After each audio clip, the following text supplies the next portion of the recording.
What up, Tile friends? Hope everybody's having a good Monday. Good start to the week.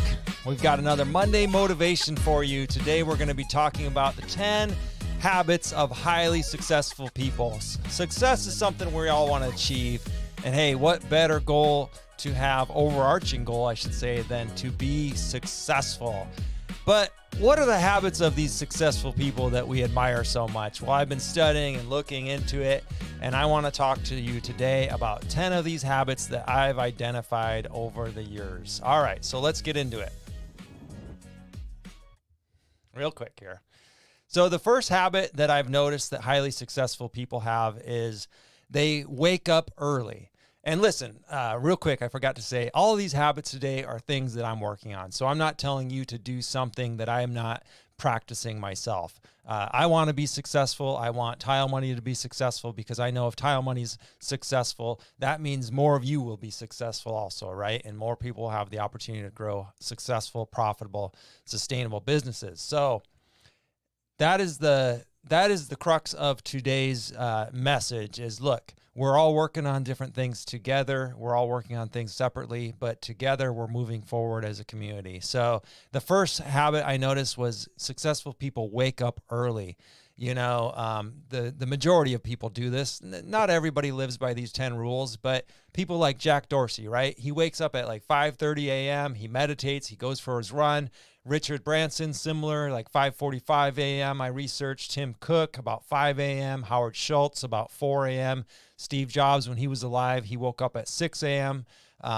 So do you have to wake up early? No, but clearly there is a pattern here. Early morning equals less distractions, hopefully less destruction, but less distractions in the early morning. We all know this. The house is quiet. It's a good opportunity to work on yourself, maybe do a little reading, a little writing, a little bit of journaling, get your mind right for the day, kind of set yourself up for the day or even the whole week with an early morning routine. All right, the second thing that a lot of these successful people do is they are writing down their goals. And we found some really interesting studies, or one study in particular, out of Harvard. This was done in like 1970. And they took a graduating class and asked them, how many of you are writing down your goals? Only 3% of Harvard graduates in the 1970s were writing down their goals. They followed up a decade later, 10 years later, they followed up with this graduating class. That small minority, that 3% that wrote their goals down, they were 10 times more successful monetary than the other 97% combined. Why? Because writing down goals is physical. You put pen to paper, you can read it, you can put it on your mirror, you can continue to remind yourself what you're working towards. So of course you're going to, have a much higher chance at reaching your goals, right? If you write them down. Seems simple, but look, the numbers don't lie. 3% wrote their goals down, and yet in a decade, this made them 97% more successful than the other 90. This made them 10 times more successful, than the other 97% of their class. All right, the third thing that successful people do is they develop a good, healthy work ethic. Now, I've kind of been burnt out on the whole mentality of hustle harder, hustle till you drop mentality. You don't need to do that in order to have and develop and maintain a good work ethic. Having a good work ethic means that whenever you're working, whether it be 9 to 5 or 6 to 4 or 6 to 3 or whatever it is, whenever your work day is determined, you're going to show up with intention. You're going to be very productive at work. You're not going to fart around and lose good, valuable time that you should be working and installing that tile, right? Or working on that bid. So develop this habit. And I did say develop a work ethic. A lot of people might think you're born with this work ethic. No, you're not born with it. You can develop it young age, but you can also develop it at an older age. So if you are losing time at work, think about research how to develop that good work ethic at work. Exercise. Nearly every single successful, super successful person exercises regularly. We think about Jeff Bezos when he started Amazon, or before he started Amazon. He was this skinny little scrawny guy, a nerd, no doubt. Look at him now. The dude's shredded. He's made exercise a priority in his life, and many, pretty much most successful people will exercise and keep their health up. Read often. This is point number 5. Read often. This is another shocking, some more numbers for you here. 80% of the United States households did not buy a book last year.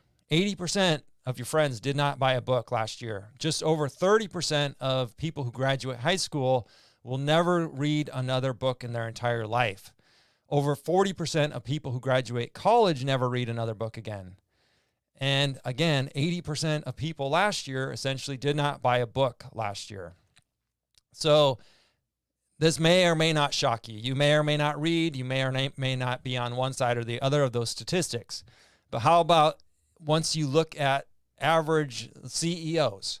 The average CEO reads about 60 books a year. That's over one a week. So you can see the difference. So prioritize your reading time, and then prioritize what you're reading. Is this going to move you farther ahead or set you back? This is really, really key to getting ahead, is to read. All right, real quick, guys, I wanted to tell you about this October. I will be attending a 3-day business conference in Texas. Some of my favorite business mentors will be there, and it's going to be a very impactful 3 days. If you want to learn more about this, I'm actually doing a webinar next Wednesday. Text the word October to 844-446-7623 to learn more and join our webinar. It's going to be a shorter webinar, but we'll be telling you all the details of these 3 days and who's all going to be there. It's very impactful. It's not a lot of money. There's not a huge investment here. But my wife and I are going, and we're very pumped. We believe and fully are confident that this will benefit us and can benefit you as well. All right, point number 6, time management. Truly successful people are very good at time management. They plan their week. Most of them will plan their week on Sundays. If you can take 10 to even 20 minutes every single Sunday evening, that's something I've been doing, to plan the next 5 days, Monday through Friday. And then every morning, 5 to maybe 10 minutes max. Monday, you look at it. Tuesday, you look at it. That way you make slight adjustments throughout the week to make sure you're going to reach your overarching goals by Friday, and of course, hit your daily goals. Look back, look forward, and continue. Look back to say, what did I do wrong last week? Maybe I need to tweak my habits. Maybe I overslept 2 or 3 too many days in a row. Look back to realize what you did wrong and what you did right? Because you're looking to continue things. So you're looking back to look forward. What should I continue? What should I stop doing? Just little tiny things like this can really allow you to manage your time better and get more out of your days and get more out of your week. We all have the same amount of time. So really, time management is a very big key. And that's why that's number 6. Number 7 is truly successful people practice positive self-talk. Listen, there's no need to talk crap to ourselves or about ourselves. You should be your number 1 fan. If you're not your number 1 fan, you should at least be your number 2 fan, right? But really, in all honesty, be your number 1 fan. If you notice yourself talking negatively to yourself, learn how to stop it. There's books, there's all kinds of YouTube videos, there's all kinds of things. Give me a call. I can talk to you about things that I've applied in my life. But essentially, what you want to do, if you start to hear yourself say, I'm too stupid or something like that, or even something like, if we were conversing and I say, one thing I struggle with, all right, so you just see what I did. I repeated that I do struggle with this thing. Another way to rephrase that. So I just want you to start pausing and then rephrasing certain things, like that little saying, one thing I struggle with. It seems like an innocent saying, but you're just emphasizing that you are struggling with this thing, and you'll continue to. Instead, you could maybe say, one thing I've struggled with in the past, See the difference? One thing I've struggled with in the past says, hey, I'm over it. I'm moving on. I'm getting better. So talk to yourself in a positive manner. The eighth thing that these successful people have in mind, by and large, they all have mentors. Pretty much every millionaire, billionaire is paying mentors to mentor them to level up. So if you think about it, you should really have a mentor. A lot of these can be free. I have a lot of free mentors, but I also have paid mentors now. Paid mentors are better because guess what? When you pay somebody, they show up and they owe you something. They owe you what they told you they were going to get you. They're going to get you from point A to point B. Free mentors, I do suggest you have free mentors. Don't take advantage of them too much. Don't blow up their phones too much. In fact, you don't even have to tell them that they are your mentor. I have so many mentors that I look up to. I don't tell them necessarily that they're my mentor. I might thank them for their advice profusely, and I might say things to help them realize that I am benefiting from their friendship, right? But I'm not blowing their phone up. I'm not, asking them silly questions. If I could Google it, I'd rather Google it. So, free versus paid mentors. But if you're paying somebody, ask them all the silly questions you want. I mean, after all, you're paying for their time. The ninth thing that successful people do, their ninth habit, is they have good nutrition. They eat well, and they also get plenty of sleep, whatever that means for you, 6, 8, 5 hours, 9 hours, eat well and be well rested. This will allow you to have more energy and your brain will start thinking clearer. All right. Habit number 10, they ask the right questions to the people who can deliver the right answers. So successful people learn that, yes, they need help once in a while to solve problems, and they can do this by tapping into their networks. And they're not afraid to email or call the best person they believe that can answer their very specific question. They're prepared with these questions, and then they're also willing to help other people out in return. Give more than you receive. Most successful people do give more than they receive. So once again, wake up early, write down your goals, develop good work ethic, exercise, read often, develop time management skills, practice positive self-talk, find and have a mentor, free and paid, develop good nutrition and sleep habits, and learn how to ask the right questions to the right people. All right, Tile friends, that was a little over 12 minutes.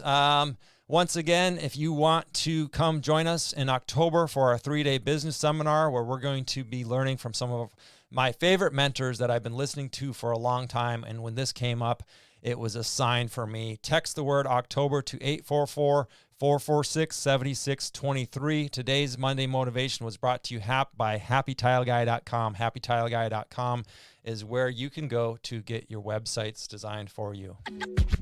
All right, Tile friends. Talk to you next week or tomorrow.